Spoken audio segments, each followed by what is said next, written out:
बिस्मिल्लाहिर्रहमानिर्रहीम। B finder से मैं हूँ फरहान ज़फ़र। दुआज़ारा जो है वो कराची के लिए गामज़न है, रास्ते में है, बरास्ता मोटरवे जा रही है अल्हम्दुलिल्लाह। और बच्ची को खैरियत से जो है वो अल्लाह ताला जो है वो अपनी मंजिल मकसूद तक पहुँचाए। हारिस भट्टी हमारे साथ मौजूद हैं, पहले दिन से दुआज़ारा केस पे काम कर रहे हैं, हमारे साथ कराची में भी होते थे। इनसे बात करते हैं, इनसे पूछते हैं क्या तासुरात हैं। पिक्चर देख रहे थे बच्ची की और बड़ा खुश हो रहे थे। मैंने कहा चलें इनसे बात करते हैं, इनसे पूछते हैं क्या कहना चाहेंगे। अस्सलाम वालेकुम। वालेकुम अस्सलाम सर, क्या हाल है? खैरियत से हैं? खुश आप बताएं, माशाल्लाह पिक्चर देख रहे थे, खुश हो रहे थे, सर, क्या तासुरात है? ये वो पिक्चर है, ये पिक्चर रात उन तमाम, मैं समझता हूँ कि फितनों पे, ख़ास तौर पे जो लाइव बैठ के पाकिस्तान में ट्रेंड सेट कर रहे थे कि हमने बच्ची को नहीं जाने देना, बच्ची यहीं पे रहेगी, कुछ भी हो जाए, मेहदी ऐसे, मेहदी वो, मेहदी की माँ ऐसे, मेहदी बच्ची को बेच देगा, ये कर देगा, वो कर देगा। लेकिन इस पिक्चर ने उन तमाम जितने भी भड़के मारने वाले, और ऐसे ही भड़के मारते थे कि सिर्फ यूट्यूब की हद तक भड़के मारते थे, अदालत में उनसे बोला ही नहीं गया।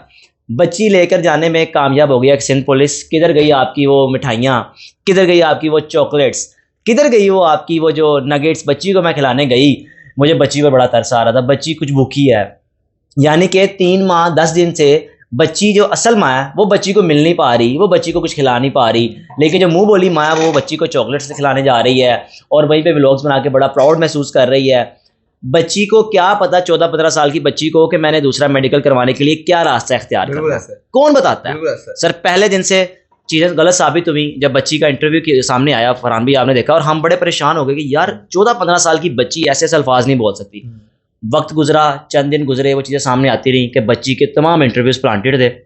वो भी कल साबित हो गया कि बच्ची से प्लांटेड ही वो रिटर्न लिखवाया गया। अब बच्ची के चेहरे पे खुशी वाजिया बता रही है कि बच्ची एक चुंगल से आज़ाद हो गई है। बच्ची ने तो कोई खुदकुशी नहीं की। बच्ची कह रही थी, बुलवाया जा रहा था कि ज़हीर से अगर एक सेकंड के लिए भी लाया तो अभी तो खुदकुशी कर लूँगी। ये तस्वीर से लग रहा है कि बच्ची खुदकुशी करेगी। बच्ची खुश इसलिए है कि बच्ची उस चंगल से आज़ाद हो गई है, उस कैद से आज़ाद हो गई है जहाँ पे उसको हवाएं मुयस्सर नहीं थी। मैं जिस घर में गया था, जहाँ पे उसको पानी के लिए पानी मुयस्सर नहीं था, और जहाँ पे उसको मतलब अजीब सा रखा हुआ था, बस बच्ची को ज़दोकोब करके रखा हुआ था। अल्लाह का लाख लाख शुक्र है फरहान भाई कि बच्ची कराची जाने में कामयाब हो गई है। बिल्कुल ठीक है, जज्बात हैं हारिस के। यार मैं तो उस दिन ज़रा मसरूफ़ था, आप गए थे, जिस तरह आपने घर का जिक्र किया, घर में आप गए थे, आप कह रहे थे कि वहाँ पे बड़े हालात जो हैं वो ख़राब थे। और जिस तरह हम मेहदी साहब के उस घर में गए थे जहाँ पे कोई भी नहीं गया था, जिसने कोई भी मीडिया टीम में से जो है वो वहाँ जाके उस चीज़ को नहीं दिखाया था, तो वो तो घर माशाल्लाह बड़ा वेल स्टेबल था, बड़ा अच्छा था। लेकिन बच्ची जिस हालत में रह रही थी वो आपने अपनी आंखों से देखा था, वो क्या मामला था? सर आजकल का जो माशरा ना बड़ा अपडेट हो गया हुआ है। कोई लड़की अगर पसंद की शादी करती भी है ना, तो सर वो सबसे पहले लड़के का बैंक बैलेंस, अक्सरियत और हकीकत है, ये हकीकत है, बैंक बैलेंस, उसका बैकग्राउंड, उसका फैमिली बैकग्राउंड, तमाम चीज़ें देख के फिर वो कुछ स्टेप लेती है। ये कैसे हो सकता है कि एक अच्छे लाइफस्टाइल में रहने वाली बच्ची उस घर में आ जाए जहाँ पे ना पंखा है, ना सफ़ेदी, ना प्लस्तर, ना कुछ भी, एक गंदा सा घर। तो यहाँ से अंदाज़ा होता है कि बच्ची को वर्गला के लाया गया। मैंने सबसे पहले दुआ के फादर का जो घर है वो दिखाया। एक बड़ा खूबसूरत घर था, एसी लगा हुआ था, टाइल पत्थर हर चीज़ लगी हुई थी। लेकिन दूसरी जानिब जिस घर में ज़हीर ने बच्ची को रखा हुआ था, उस घर में और उस घर में ज़मीन और आसमान का फ़र्क था। वहाँ से चीज़ें वाजिया हुई कि भाई बच्ची को फ़िलहाल ये भी एक वो जगह जहाँ पर 1.5-2 माह के लिए रखा जाएगा बच्ची को प्यार के झांसे में। उसके बाद खुदा ना खासा बच्ची आज अगर कराची ना जाती तो बच्ची की असल जगह दुबई या ऐसे फांसी के अड्डे होने थे जहाँ पे लड़कियों की इज्जत पामाल करके उन्हीं से पैसा कमाया जाता है। ये बात का इतराफ़ जो है वो इकरारुल हसन भी कर चुके हैं और वो बता चुके हैं, और इंशाल्लाह ये बड़ी खुशाइन बात है। और मैं ये समझता हूँ कि ये केस जो है वो अपने हतमी मराइल में सही तरीके से दाखिल हो गया है, और इंशाल्लाह कराची आपको पता है हम जाएंगे, रिपोर्ट करेंगे। यार आपको होते तो आप मेरे साथ ही हो, लेकिन कोई स्पॉन्सर आ गया होगा पीछे पीछे, मेहदी भाई ने कोई आपको टिकट के लिए पैसे भेज दिए हो। यार मैं अक्सर सोचता था यार लोग जिस तरह इल्ज़ाम लगा रहे हैं, मैं हो सकता है फरहान साहब ने मुझे ना बताया हो, पकड़ लिए होंगे पैसे के यार हारिस को हम डिवाइड कर लेंगे। अब फरहान साहब ये सोचते होंगे शायद हारिस ने पकड़ लिया, कहता होगा चल केस खत्म होगा फिर डिवाइड कर लेंगे। लेकिन खुदा की ज़ात जानती है, 1 रुपया भी अगर हमने लिया हो या हम पे खर्च हुआ हो या हमें किसी ने दिया हो, मैं कहता हूँ कि 1 रुपया भी हराम होगा।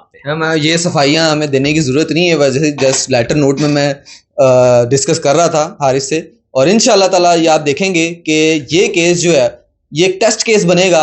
और सलाम है मेहदी अली काज़मी को, जिसने अपनी बच्ची की बाजियाबी के लिए उसको इन जालमों के चुंगल से आज़ाद करवाने के लिए एक जद्दोजहद की है, जो कि मैं ये समझता हूँ बहुत तवील जद्दोजहद थी, बहुत सख्त जद्दोजहद थी। और मैं यहाँ तक रिकमेंड करूँगा कि निशान इम्तियाज़ के लिए उस बाप को जो है वो नामजद किया जाए जब बच्ची ये वाजे करे और ये हकाइक जो है वो कौम के सामने रखे कि हाँ, मुझे वरगरा के यहाँ से लेके गए थे, मेरे साथ ये जुल्म होता रहा है, मुझे ये सिखाते रहे, ये डिक्टेट करते रहे। फिर आप देखिएगा कि वो बयानियाँ जो कि पहले दिन से मेहदी अली काज़मी जो है वो कौम के सामने रख रहे थे कि ये काम, घनौना काम जो है इस मुल्क पाकिस्तान में हो रहा है, बच्चियों को किस तरह सूबे से सूबे ट्रैवल करवाया जाता है, कितना कानूनी जो है वो पेचीदगियों में उलझा दिया जाता है। उसके बाद जो एक शरीफ आदमी है वो अपनी बच्ची को अल्लाह के हवाले करके सुकून से कब्र में चला जाता है, लेकिन इस बंदे ने अपनी इस तमाम चीज़ को जो है वो बलाए ताक रखते हुए कानूनी जंग लड़ी। और आपने आज देखा कि ये साबित हुआ कि अदालतें भी इस चीज़ को